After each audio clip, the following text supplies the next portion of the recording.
ये वीडियो आपके B Pharma D Pharma admission के रिगार्डिंग बहुत ही ज़्यादा इंपॉर्टेंट होने वाली है। सबसे पहले बात कर लेते हैं कि इस वीडियो में हम कौन कौन से टॉपिक कवर करने वाले हैं। नंबर 1 है डाउट्स रिगार्डिंग दीपसार एंड दीपसरू। आपने मुझसे व्हाट्सएप पर काफ़ी सारे क्वेश्चन पूछे दीपसार एंड दीपसरू के रिगार्डिंग। मैं वहाँ पर सबका रिप्लाई नहीं दे पाया, लेकिन मैं आपके इस वीडियो में सारे डाउट क्लियर करने वाला हूँ अपने कॉलेज के बारे में।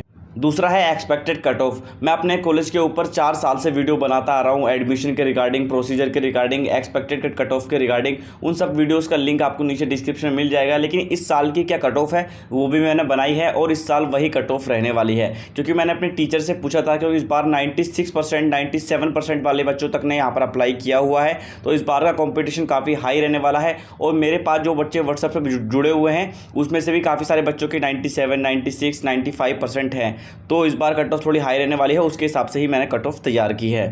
और अगर आपको लग रहा है कि आपकी पीसीबी परसेंटेज या फिर पीसीएम परसेंटेज कम है और आपका एडमिशन यहाँ पर नहीं हो पाएगा, तो आपको बिल्कुल भी घबराने की ज़रूरत नहीं है। जो स्क्रीन पर आपको व्हाट्सअप नंबर मिल रहा है उस पर आपको मुझे मैसेज करना है। मैं आपकी काउंसलिंग करवाऊंगा और आपके साथ कुछ ऐसी ट्रिक शेयर करूँगा जिससे आप हमारे कॉलेज में एडमिशन ले सकते हो। लेकिन अगर आप एक नॉन दिल्ली स्टूडेंट हो तो आपके 80% से अगर कम मार्क्स हैं तो आपको बिल्कुल भी मैसेज नहीं करना है, क्योंकि यहाँ पर बिल्कुल भी एडमिशन नहीं होगा नॉन दिल्ली वालों का जिनके 80% से कम है।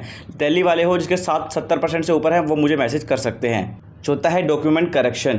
अभी भी मैं कह सकता हूँ 70% स्टूडेंट्स के फॉर्म में गलती होगी और उनके ओबीसी सर्टिफिकेट में गलती होगी या फिर उनके कास्ट सर्टिफिकेट में गलती होगी। मैं आपको बता रहा हूँ, आप प्रोस्पेक्टस को फॉलो करो, वहाँ पर परफॉर्म दिया हुआ है, उसके हिसाब से अपने डॉक्यूमेंट्स बनवाओ। वो मैं आपको आगे एक्सप्लेन करूँगा। उसके बाद फीस स्ट्रक्चर, एक स्टूडेंट ही आपको अच्छी तरह बता सकता है कि यहाँ पर फीस स्ट्रक्चर का जो सिस्टम है वो क्या है। कल आपके एडमिशन की लास्ट डेट है और यहाँ पर जो एडमिशन होता है वो मेरिट बेस होता है, यानी फिजिक्स, केमिस्ट्री, बायोलॉजी मार्क्स के बेसिस पर होता है। यहाँ पर कोई भी एंट्रेंस नहीं होता है। दीपसार जो है वो डिप्सरू के अंदर आता है। पहले डिप्सार था वो ड्यू के अंडर था, लेकिन वो ड्यू से एफिलिएशन खत्म हो गया है। वो जब दीपसार डिप्सरू के अंदर आता है। जो दीपसार बिल्डिंग है वो काफ़ी पुराना इंस्टीट्यूट है और जो डिप्सरू है वो सन 2015 में बना था।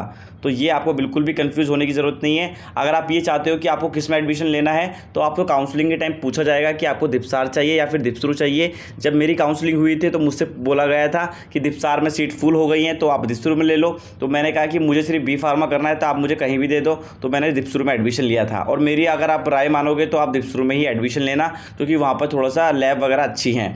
उसके बाद जो प्लेसमेंट्स है, प्लेसमेंट के बारे में आपको बता दूं कि जो बच्चे ये सोच के आ रहे हैं कि यहाँ पर आते ही प्लेसमेंट बी फार्मा करते ही हमारे लाखों के पैकेज लग जाएंगे, ऐसा बिल्कुल भी नहीं है।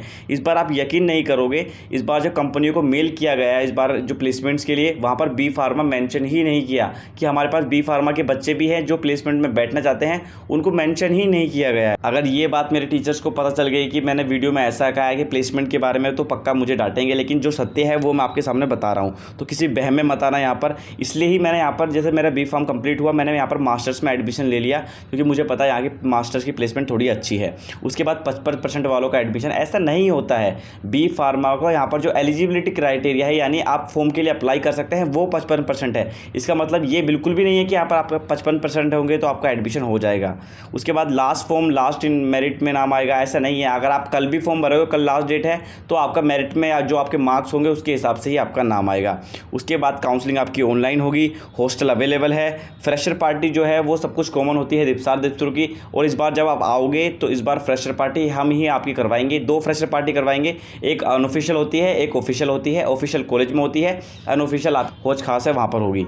अब बात करते हैं कट ऑफ की। ये कट ऑफ मैं आपको पहले बता दूं, मैंने ऐसे नहीं बनाई है। जो हमारे एडमिशन ब्रांच के जो टीचर हैं मैंने उनसे भी बात की है, और जो मेरे पास जो 4 साल का पर्सनल एक्सपीरियंस है, यानी जो प्रीवियस कट ऑफ है, मैंने उसके हिसाब से बनाई है। और जो बच्चे मुझे व्हाट्सएप पे मैसेज करते हैं, यानी मैं जिन बच्चों की काउंसलिंग करवाने वाला हूँ, काफ़ी सारे बच्चों ने मुझे मैसेज किया है जिनके 95, 96, 94% है। तो मैंने उन्हीं के बेसिस पर ये कट ऑफ बनाई है और इस साल यही रहने वाली है, क्योंकि बच्चे फॉर्म अप्लाई कर चुके हैं और बच्चों ने मेरे पास फॉर्म भेज भी दिया है। तो आप ये कट ऑफ देख सकते हो।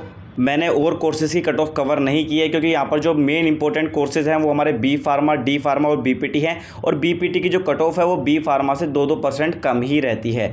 तो आपको उम्मीद अंदाज़ा लग गया होगा कि इस बार की कट ऑफ क्या रहने वाली है। मैं आपको पहले बता दूं कि अगर आपके मार्क्स कम लग रहे हैं आपको कि आपका एडमिशन यहाँ पर नहीं हो पाएगा, तो आपको बिल्कुल भी घबराने की ज़रूरत नहीं है। व्हाट्सएप पर आप मुझे कॉन्टैक्ट करो, वहाँ पर मैं आपको सारी बातें समझाऊँगा कि आपको यहाँ पर कैसे क्या क्या प्रोसेस करना है।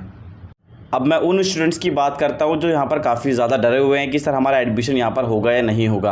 अगर आप नॉन दिल्ली वाले हो और आपके 85% या फिर 80% से कम मार्क्स हैं तो आप बिल्कुल भी अप्लाई मत करो। लेकिन मैं अब दिल्ली वालों की बात करता हूँ, जो दिल्ली वाले स्टूडेंट्स हैं, तो आपको कट ऑफ देख के लग रहा होगा कि सर यहाँ पर हमारा एडमिशन नहीं होगा। लेकिन जब यहाँ पर मेरिट लिस्ट आएगी तो आपको और भी यकीन हो जाएगा कि यहाँ पर एडमिशन बिल्कुल भी नहीं होगा। लेकिन आपको बिल्कुल भी घबराने की ज़रूरत नहीं है। मैं यहाँ पर आपकी कुछ गाइडेंस करूँगा, हेल्प करूँगा, आपकी काउंसलिंग मैं खुद करवाऊँगा और हर साल मैं आप बच्चों की काउंसलिंग करवाता हूं और वो बच्चे अभी भी दीपसरू में पढ़ रहे हैं। तो आप यकीन मानो उस काउंसलिंग से आपका इतना फ़ायदा होगा कि आपके 70 से 80% आपके एडमिशन के चांस बढ़ने वाले हैं। पहला तो यह है कि काफ़ी सारे बच्चे ऐसे होते हैं जो नीट की तैयारी कर रहे होते हैं, तो मैं उनसे ऐसे बच्चों से मैंने लास्ट ईयर एडमिशन करवाए हैं जिन्होंने एडमिशन ले लिया था, लेकिन मैंने उनको समझाया कि आपको नीट में जाना चाहिए और वो बच्चे नीट के लिए चले भी गए और उनका MBBS में हो भी गया। लेकिन उनको सीट स्टार्टिंग में नहीं छोड़नी होती है, उनका एड में सीट छोड़नी होती है ताकि उस बच्चे का वहाँ पर एडमिशन हो सके जिस बच्चे के लिए हमने बात की हुई है। उससे क्या होता है कि बच्चा जब एंड में सीट छोड़ता है तो उस टाइम कोई भी नहीं होता है एडमिशन लेने वाला, लेकिन जो बच्चा हमसे कनेक्ट रहता है वो वहाँ पर आराम से एडमिशन ले लेता है। और दूसरा है सीट कन्वर्ट। कुछ सीट ऐसी होती है लास्ट में जब एडमिशन बिल्कुल क्लोज हो जाते हैं और बिल्कुल भी कोई भी कैटेगरी की सीट खाली रहती है तो उस सीट को कन्वर्ट कर दिया जाता है। लेकिन सबसे एंड में जाकर जब आप सब प्राइवेट में या फिर किसी और कॉलेज में एडमिशन ले चुके होंगे 1 महीने बाद, 1.5 महीने बाद, तब जाके वो सीट खुलती है और वहाँ पर एडमिशन होते हैं। तो वो ऐसे किसी भी वेबसाइट पर ऐसे पता नहीं चलता है, हमारे टीचर से अपडेट लेना होता है तो हमें पता चल जाता है।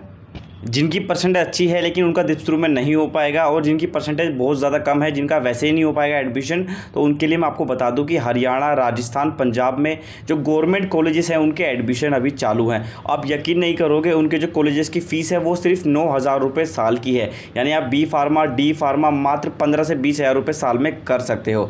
तो उसके लिए क्या करना है, आप लिंक आपको नीचे डिस्क्रिप्शन में मिल जाएगा, वहाँ जाना है, ऐप को डाउनलोड करना है, वहाँ पर जाकर आपको ऐसा इंटरफेस मिलेगा। वहाँ पर मैंने एक कोर्स बनाया हुआ है, उस कोर्स को आपको ज्वाइन करना है। आपको ऐसे ऐसे गवर्नमेंट कॉलेजेस के बारे में पता लगेगा जिसके बारे में आपने कभी सुना ही नहीं था और उनकी प्लेसमेंट इतनी अच्छी है और वहाँ का जो इंफ्रास्ट्रक्चर है और जो एजुकेशन है वो काफ़ी अच्छी है। 16 तारीख की शाम को यानी 9 बजे से लेकर 10 बजे तक मैं आपकी एक लाइव क्लास लूँगा। उसमें मैं आपको बिल्कुल बताऊँगा कि कहाँ पर कैसे कैसे एडमिशन चालू है, कैसे फॉर्म भरना है, कौन सा कॉलेज बढ़िया है, किसकी प्लेसमेंट कैसी है, सब कुछ बताने वाला हूँ।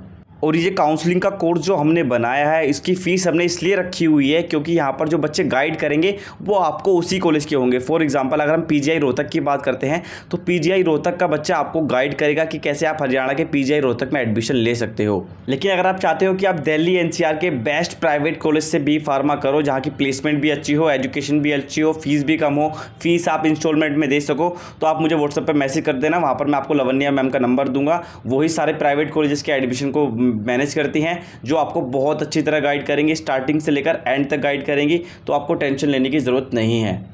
अब बात करते हैं OBC वाले स्टूडेंट्स के एडमिशन कैंसिल क्यों होते हैं डॉक्यूमेंट वेरिफिकेशन के टाइम। तो मैं बताता हूँ, ये जो सर्टिफिकेट आप देख रहे हो OBC सर्टिफिकेट, ये मेरे स्टूडेंट का है जिसकी मैंने लास्ट ईयर काउंसलिंग करवाई थी। तो यहाँ पर आप देख सकते हो OBC सर्टिफिकेट के साइड में दिल्ली लिखा हुआ है, तो यही दीपसरू का परफॉर्मा है। आपका सर्टिफिकेट ऐसा ही होना चाहिए और यही वैलिड है, इसके अलावा कोई भी वैलिड नहीं है। और आप ये देख सकते हो यहाँ पर OBC सर्टिफिकेट है लेकिन इसके साइड में ब्रैकेट में दिल्ली नहीं लिखा हुआ, मतलब ये परफॉर्मा के हिसाब से नहीं है, तो ये दीपसरू में वैलिड नहीं है। क्योंकि जब आप दीपसरू का प्रोस्पेक्टस डाउनलोड करोगे तो उसमें भी परफॉर्मा दिया हुआ है। तो आप देख सकते हो यहाँ पर भी OBC सर्टिफिकेट के साइड में दिल्ली लिखा हुआ है, मतलब ये सर्टिफिकेट आपका OBC का ऐसा ही होना चाहिए। लेकिन अगर आपका OBC सर्टिफिकेट जिसके साइड में दिल्ली नहीं लिखा हुआ है तो आपको घबराने की ज़रूरत नहीं है। आप मुझे व्हाट्सएप पर मैसेज करो, मैं आपके इस सर्टिफिकेट को विद इन अ वीक या फिर विद इन 2 वीक्स आपको सही करवा दूँगा। अब बात करते हैं फ़ीस स्ट्रक्चर की। यहाँ पर आप देख सकते हो D फार्मा हमारा ईयर वाइज होता है, यानी साल की फ़ीस एक बार में जाती है। तो आपको 36,000 रुपये at the time of admission submit करवाना होगा। लेकिन DMLT आपको एडमिशन के टाइम 36,000 रुपये करवाना होगा। B फार्मा में आपको 56,000 रुपये, BMLT, B pharma, Ayurveda, biomedical, जितने भी UG कोर्स है आपको 56,000 रुपये at the time of admission submit करवाना होगा। और मास्टर्स वालों को आपको 66,000 एडमिशन के टाइम सबमिट करवाना होगा। B फार्मा और जो D फार्मा के अलावा जितने भी कोर्स हैं वो सेमेस्टर वाइज है, तो आपको सेमेस्टर वाइज 6 महीने बाद फिर से फीस पे भरनी होगी। और वो कितनी भरनी होगी वो भी मैं आपको दिखा देता हूँ। तो यहाँ पर हम थोड़ा नीचे से चलते हैं। तो यहाँ पर जो DMLT है उसको 6 महीने बाद जमा करवानी होगी 14,000 रुपये, और जो B फार्मा, BPT इन है इनको 34,000 रुपये जमा करवानी होगी 6 महीने बाद। तो आपकी टोटल फीस यहाँ पर 96,000 बैठ जाती है। और जो हमारे मास्टर्स वाले हैं, M फार्मा वाले हैं, उनको 44,000 पे करनी पड़ती है। तो मैं यहाँ पर 44,000 पे करता हूँ, यानी साल की मैं 1,20,000 रुपये या 1,10,000 रुपये सबमिट करता हूँ। उम्मीद है डाउट क्लियर हो गए होंगे। स्कॉलरशिप जब आप यहाँ पर आपका एडमिशन हो जाएगा तो मैं हर क्लास में जाकर हर बच्चे को उसकी कैटेगरी के हिसाब से स्कॉलरशिप बताता हूँ, तो उसकी टेंशन आप बिल्कुल भी मत लो। और जब आप व्हाट्सएप पे मैसेज करोगे तो आपको बताना है आपका नाम, कैटेगरी, 12th कहाँ से पास की है और PCB परसेंटेज आपको बताना है। Thank you.